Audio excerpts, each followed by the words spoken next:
kaluhuran mugi tansah kajiwa kasarira lumateng panjenengan sedaya kula Raden Sagung dumadi nuwun dumateng para alim ulama ingkang langkung kula dereng sagung fatwanipun para sepuh pinisepuh ingkang daat pinundipun nunji ingkang nulya panjenenganipun Bapak Irwani saha Ibu Tutik Winarti minangka ingkang menggugati mboten kata lumpet dumateng para kadang sedherek sabda saking keluarga sandiwara barengan ngesti budaya ingkang micil saking tlatah Prambatan Lor kang dipun pangerteni panjenenganipun Dimas Munir Jaya ugi para rawuh kakung sumawana putri minggahing sangya tamu ingkang langkung minantu Suka Rahayu alhamdulillah ing titiari kalenggahan parjan mulai saged nyawiji mangayu bagya wontenipun adicara tasakuran walimatul hitan putra saking panjenengan kang menggugati nuwun inggih Kenang Bagus Ardani Bagas Arya ing titiari iki kalenggahan kala dalu sampun kahitanaken mugi pinaringan enggal dangan wangsul malih wonten dampar pelangan dadosaken putra ingkang soleh ngabekti tiyang sepakamilan migrant tumrap nusa bangsanipun ugi titiari kalenggahan parjan punika ana tepi adating tanah Jawa badhe nglukar Sukerta kang nandhang Sukerta untang-ating kanthi pandonga panjenengan ingkang ngastrini adicara punika mugi adicara lumampah rahayune ing wikara kaijabah ingkang dados sedya kabucal sedaya Sukertanipun putra saking panjenengan manggugati dadosaken putra ingkang suci boten kathah Sukerta punapa pinaringan panjang yuswa takwa dening Gusti Kang Maha Kuwasa nuwun para rawuh para lenggah ingkang sasampunipun panjenengan sami diaturi pasugata taripun dan barengan sampun titiwanjinipun kula sakadang ngesti budaya mratitesaken adicara pangruwatan kepareng kula paring nama Raden Pendul dening sisihan kula Raden Tembembaring Yasma sumeneng wonten ing papan paharjan punika boten sanes sinampiran jejepan saking kang menggugati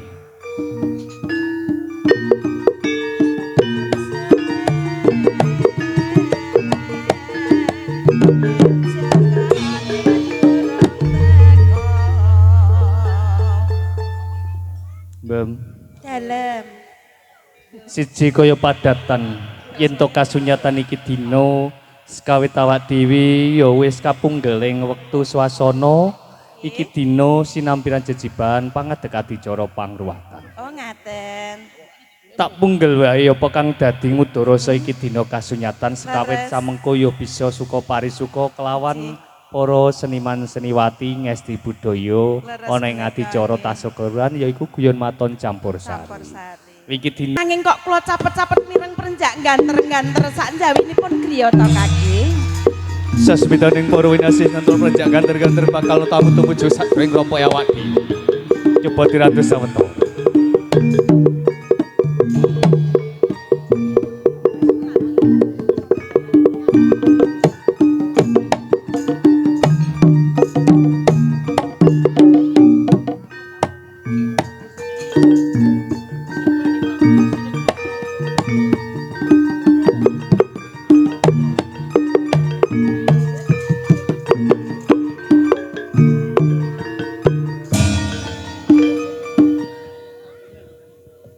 Assalamualaikum warahmatullahi wabarakatuh. Waalaikumsalam warahmatullahi wabarakatuh. Kasunyatan tamu tumuju sakjroning rompoe awak dhewe bakal tak purba mrih waca kang dadi wigati. Nuwun sewu Bapak. Wonten ateges kula tamu ing kahanan paharjan punika, kula badhe nyuwun pirsa dumateng panjenengan sami. Panjenengan punika paring asma sinten saking tlatah pundi? Irwani saking tlatah Lisat Demangan. Bapak Irwani. Mriki Kedung Dawa. Bapak Irwani saking tlatah Kedung Dawa. Leres nggih. Kula pun kaki legek telah punika sisian kula Nini Lege. Anggenipun panjenengan tumuju sakjroning kelompok kula sak keluarga leres. Ibu paring asma sinten, Bu? Ibu Tutik Winarti. Kang putra paring asma Ardani Bagas Arya. Ardani Bagas Arya. Bapak Irwani saha Ibu Tutik Winarti. Anggenipun panjenengan sakeluarga saking tlatah Kedung Dawa tumuju sakjroning rompok kula mengko wigati punapa. Ngeten kaki legaya, kula niki memakili sak keluargane Bapak Irwani sepindah silaturahim kaping kalih ajeng nitipake putunipun marang kaki legek lani legaya. Niki nandheng jengkol niku ontang anting mboten gadah sederek. Oh my god. Nuwun sewu Bapak tuwin Ibu. Anggenipun panjenengan tumuju sakjroning kula lompok kula. Atur silaturahmi kula tampi kanthi asta kekalih tambah pasederekan tumrap tiyang gesang tanah Jawa. Titiari kalangan badhe masrahkan putra panjenengan kang nandhang Sukerto ontang anting. Napa nggih sampun ikhlas lahir terus ing batin, Bapak? Sampun ikhlas. Ikhlas nggih, Ibu nggih ikhlas. Ikhlas berarti kula tampi putra panjenengan.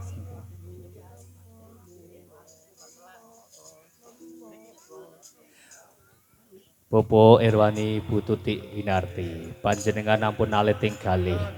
Putra panjenengan badhe kula rengkuh kadya anak kula piyambak. Kapur samangke dadosaken putra ingkang soleh ngabekti tiyang sepuh kamilan migunani musa bangsa. Titiari kalengan parjan kula kalukar sedaya Sukertonipun dadosaken putra ingkang suci boten gadah Sukerto punapa-punapa. Pinaringan panjang yuswa temen takwa dening Gusti Kang Maha Kuwasa. Nuwun sewu Bapak tuwin Ibu. Sasampunipun panjenengan pasrah putra panjenengan dhumateng kula saha sisihan kula. Tasih wonten wigati ingkang dereng kawedhan napa cekap dados wigati panjenengan. Sampun cekap nyuwun kondur. Oh, sajak panjenengan gati-gati badhe kondur kula tansah sugeng ndherekaken tumuju pidalem sang rahayu menika. Wassalamualaikum warahmatullahi wabarakatuh. Waalaikumsalam warahmatullahi wabarakatuh.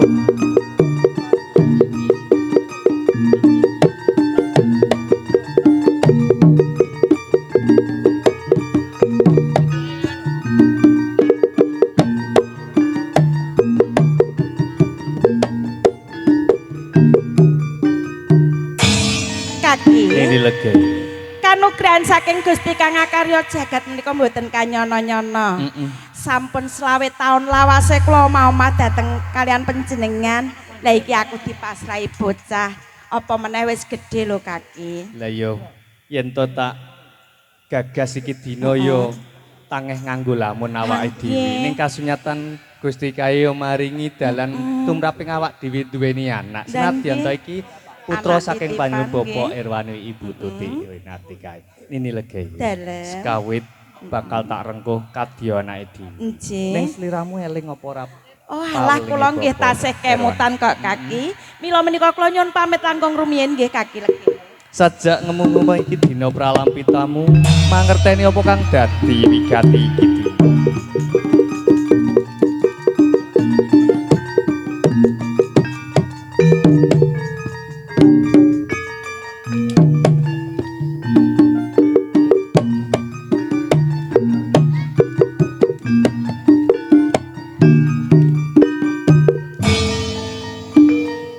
Menika wujudipun janur kuning. Nanging ingkang damel bingung ing manah kula lho Kaki. Sabibaripun kula mundhut janur kuning wonten ing gedhong pusaka kok kula kok nggadahi pepikiran. Lah wong janur kok ya disengker nganti 7 dina 7 bengi lawase iki jane arep dingge apa to Kaki? Sliramu eling yen to Bapak Irwani Ibu Tutik Winarti kae netepi adat tanah Jawa. Amangka urip ing tanah Jawa kae kebak adat budaya mengko werdilan samudana. Sejatine janur iki dina werdine ing tanah Jawa, cahya utawa nur kang tumurun saka dhuwur kanthi jabah Gusti Kang Maha Kuwasa. Ya tak sengkerke 7 dina 7 bengi lawase kae, tak parangi aji sangut, bakal tak kalungke janggane anakmu supaya kalis rubitane ning sambika. Monggo Kaki. Sewako lentek. Ini lega ya. Nggih. Aku jejere wong tuwa lanang kudu nyukupi kebutuhan ing keluarga. Lah nggih sakmestinipun. Tak budal ning kutha raja, sliramu tak tinggal sawetara kelawan anakmu. Dan iki lho Kaki. Kepiye? Gendeng putra panjenengan menika nggadahi sengkala. Mbok yo, aku iki digolekke kanca rowang supaya ngewangi jaga keselamatan anakmu lanang to Kaki. Senadyan to iki dina Sukerto wis kabucal dening Gusti Kang Maha Kuwasa, sumelangmu merga awak dhewe durung pinter babagan kula wonten. Ngelamur laku ora teges aku njaluk kanca rowang para tangga tepan. Banjur. Mangerti aja Jelakur duwe kadang tuwa papat cacahe kang rawujud bakal tak wujudake ing pengarepan. Ngono Kaki. Bismillahirrahmanirrahim. Subiyah amarah aluamah. Mutmainah. Tauh kagila kaya.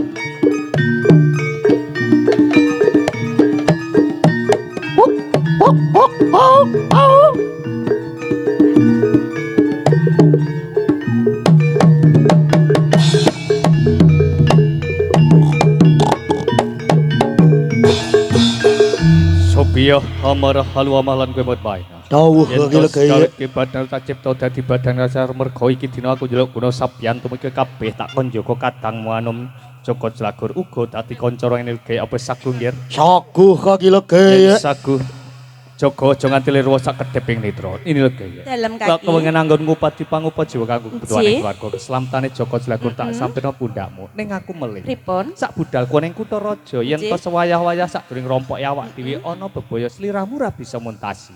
Gedruk lemah kaping 3 undang jenengku krasa jroning ati bali tumuju sakduring rompok. Badhe kula estakaken kaki Sewang-sewangan legay, ya. andum selamat ning legay.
Supaya amarah alwamah langgir mutmainah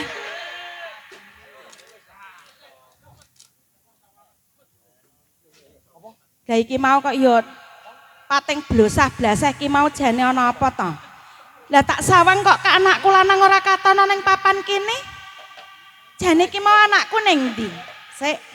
Mutmainah. Kadangmu papat iki sing bisa tata jama mong kowe lho, Ngger. Mula kuwi sih mbok arep takon kalawan kuwi.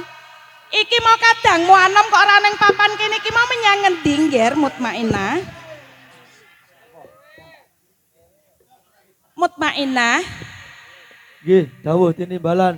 Aku ki mau pitakon kalawan kowe. Nggih. Lah kok kadangmu anom ora ning papan kene iki mau jane lunga ning ndi to, Ngger? Ngaten lho Nini, saderenge matur kula nyuwun pangapunten ingkang kathah Nini Legaya. Iya. Nembe kemawon kula wau gegojekan saantawis kalian kadang anom kula si Joko Jlagur. Heeh. Ing mriku kula rumaos sayah ngantuk sak liyapan. Iya. Kula tangi kula toleh kadang anom kula menika murca Nini Legaya. Anakku ilang.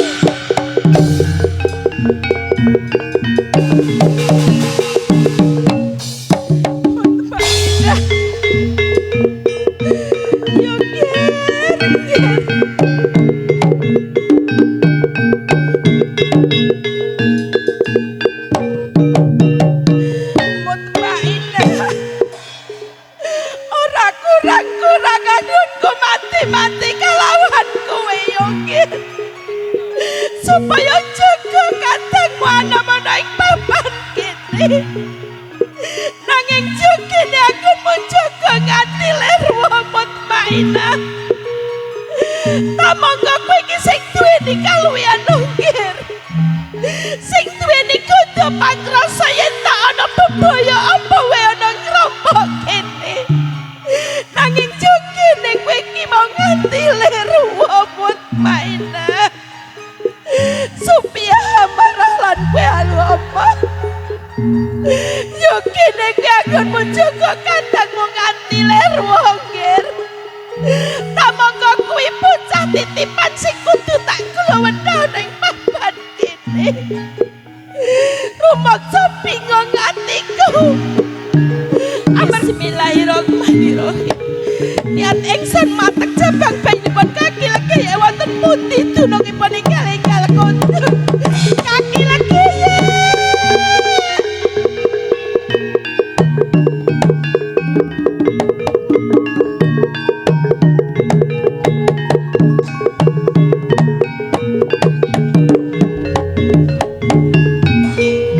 Ini legi. Kaki legi. Sawise aku budal ngupati pangupaja kanggo kebutuhaning keluarga, semendal semlang jroning atiku kasunyatan nyawan pedhot limano sakduring rompok awak dhewe.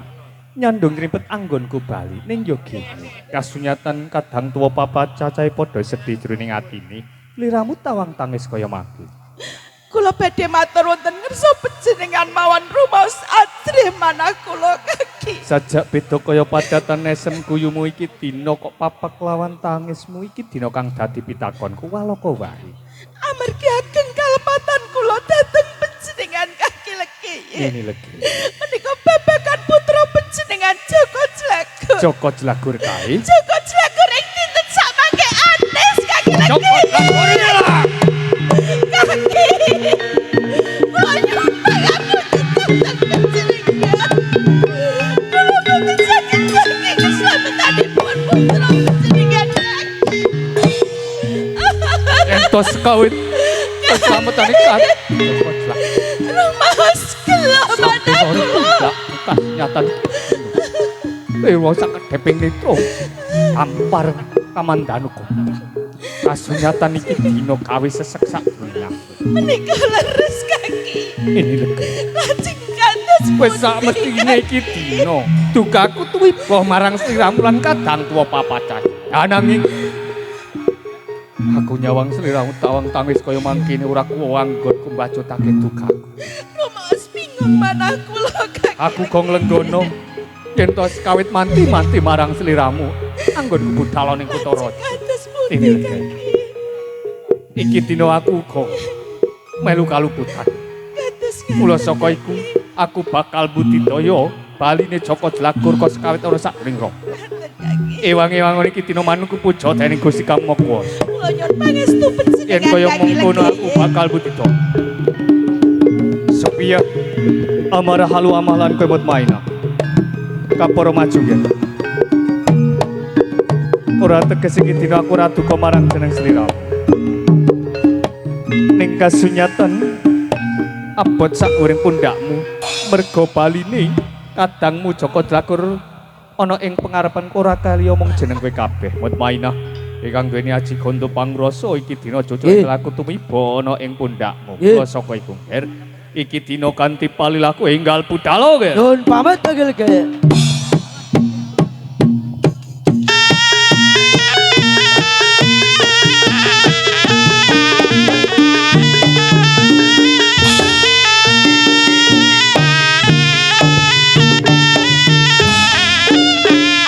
Supaya hamara halu amah lan kowe mut maina. Dawuh tinimbalan Ora nganti gandalan dina minggu tawa candra ning lagi wae sakedheping nitra jeneng sira wis wani bali ana ing pengarepanku ning kasunyatan rangga kadangmu Joko Jlagur malah kapara ngirit kewan kekirisi kaya mangke.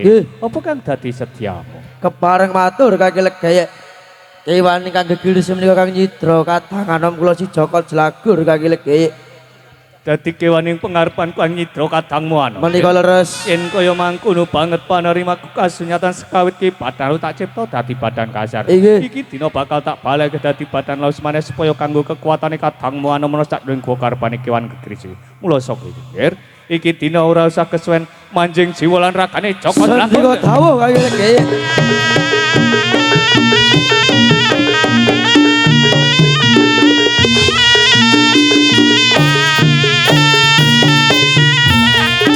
Mandek mandek satrio satrio tejo tejo laksana tejane wong aran katon mludung kok krigel malang malang ler kationdo wis satplasa teneng tengahing marga jatuh tengahing prapatan yen to iki dina kewan gegiri sing pengarepanku iki bisa tata jalma sapa kang dadi dasana mau nger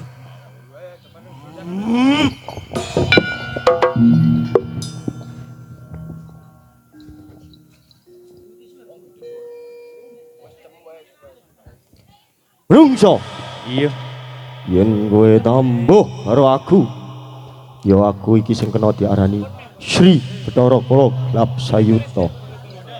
Ya aku iki Raden Gembong Kamijaya sing dadi aranku. Balik menungso. Sapa kowe?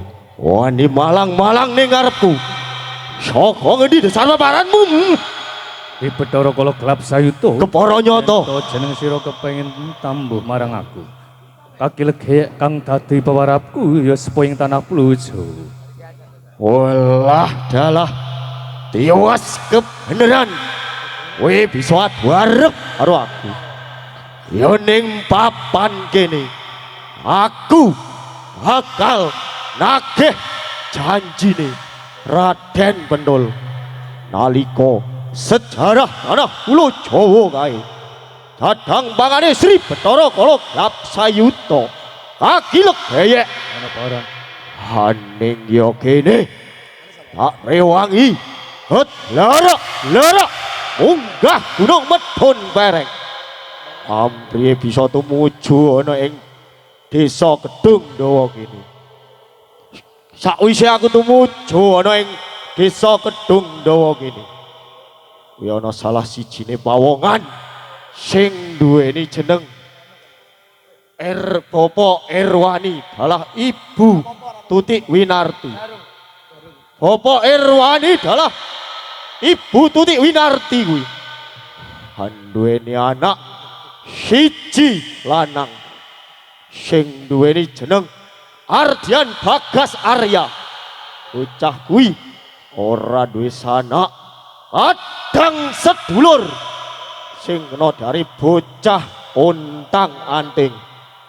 Kaki legeyek haning ya kene sakwise bocah kuwi tak goblok tak tadah kala mangsa ora dadekake adem ayem tentrem sak jroning wadukku kapara iki dina dadekake panas pedes preh apa sebabe kaki legeyek?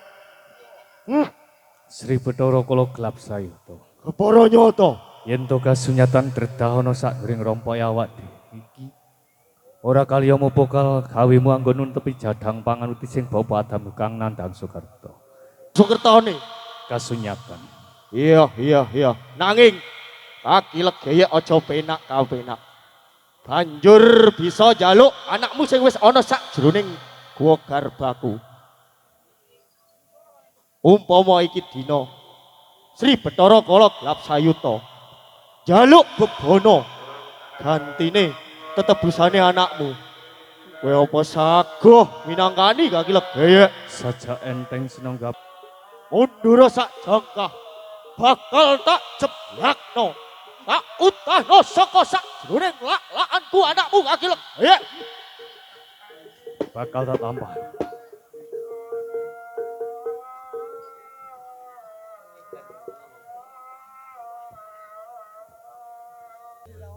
Waalaikumsalam warahmatullahi wabarakatuh. Ora pangkling Bapak Irwani, Ibu Tutik Winarti. Yang aku kaget. Ora kaya biasane nggo pitik leren dikemuli. Wong priyayine ya keringetan. Nuwun sewu Bapak Irwani, Ibu Tutik. Anggenipun panjenengan tumuju sajeng rompok kula damel kaget ing manah kula panjenengan beto kados janjane mengko wigatipun apa. Ngeten kaki legeyek. Nggih. Kula niki memakili sak keluargane Bapak Irwani sepindah silaturahim kaping kalih ngejak wangsul putranipun Bapak Irwani kaping 3 niki memaringi sedekah untuk ganjaran marang kaki legeyek lan sampun ngruwatake putranipun. Dados menika sedekah saking Bapak Irwani Ibu Tutik Winarti. Napa sampun ikhlas lahir batin, Pak? Ikhlas lahir batin. Ikhlas ya Ibu, nggih ikhlas ya. Ikhlas badhe kula tampi mugi ndadosaken berkah lumebaripun rezeki panjenengan sak keluarga. Coba kae tambahan.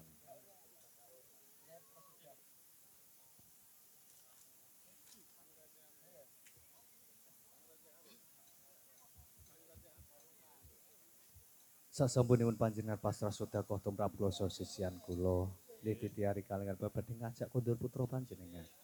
Kula ki nglenggono yen ta punika titis panjenengan badhe panjenengan kula wentah piyambak kapro samangke leres ndadosaken jagoane keluarga. Terus dadi putra pujanipun panjenengan. Nuwun sewu Bapak, tuwin Ibu, ing mriku badhe nitipaken wujudipun janur dumateng panjenengan sami.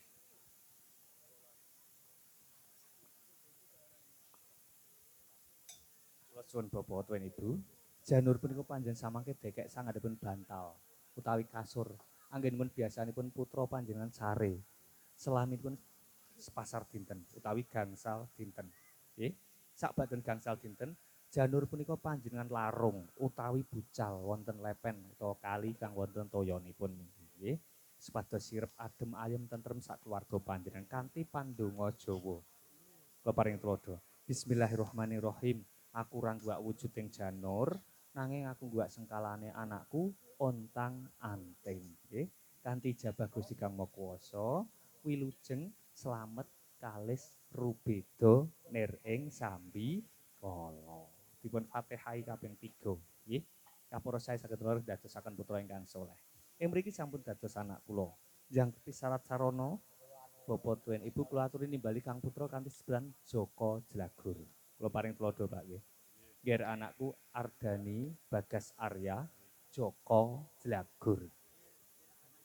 Nggih anakku Ardani Bagas Arya Joko Jlagur.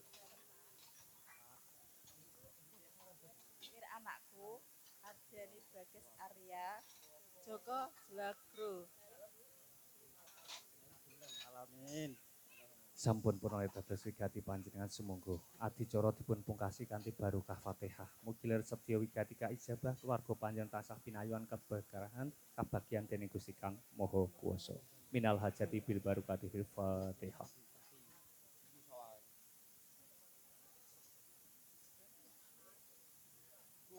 Bapak tuwin Ibu, putra panjenengan kula pasrahaken menawi. Nyuwun pangestunipun Bapak, Ibu damel jimat paripe dayang ibu kasantosa. Purnaning pahargyan Bapak tuwin Ibu. Kula sugeng nderekaken kondur tumuju bidang rahayune. Wassalamualaikum warahmatullahi wabarakatuh. Waalaikumsalam warahmatullahi wabarakatuh.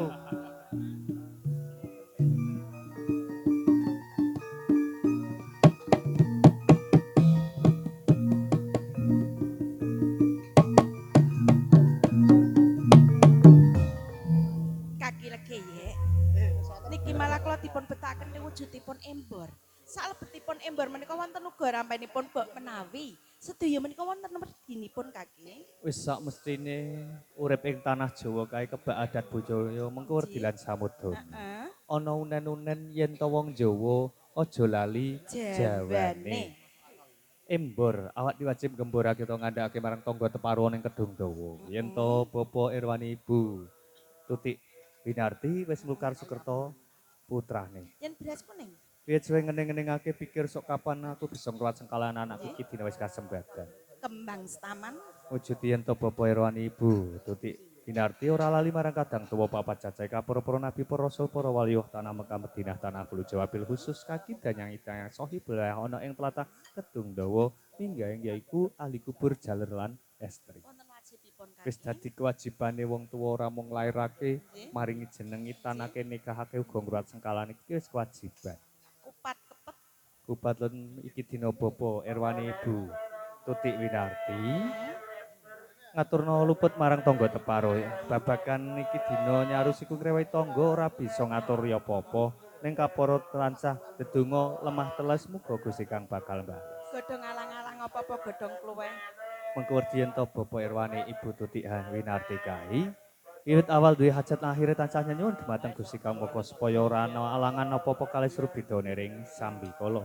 Sak badane duwe gawe to hajat kae, kaluwehake kajembarake rejeng nika sasmitaning godhong kluweh, kang ateges luweh-luweh lebih sembarangane kae. Kupat luar mujuti adicara pangruwatan ontang anting iki dina wis kalukar dening Gusti Kang Maha Kuwasa. Seneksen para malaikat wa taala. Para nabi, para rasul, para wali wa tanah Mekah Madinah tanah Khulujo, habil khusus haki danyang sahibul wayah wonten ing tlatah Kedung dahulu. Ugi dipun hangstreni para pamirsa kakung semono putri tinampi ing dinten Selasa kene. Kanthi piwasana wa sholli ala sayyidina Muhammad. Wa sholli ala sayyidina Muhammad. Luar saka kersane wa subhanahu wa taala. Allahu Akbar.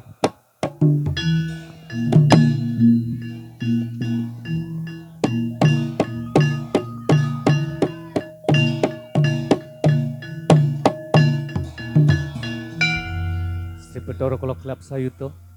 Ora tegesak kula ngrewahi kowe kang dadi panjal. Kasus nyata niki bakal tak sembadani ning aku njaluk sabyantu pesagu. Saguh Yen kaya mangku nurin ulana ing Sri Bathara kula tak gelap saya tak kon jaga keslametane daleme Bapak Irwan. Yen tolong nganti bebaya kang bakal ngridu saka lor, tak oyak saka kidul tak balekno ngalor.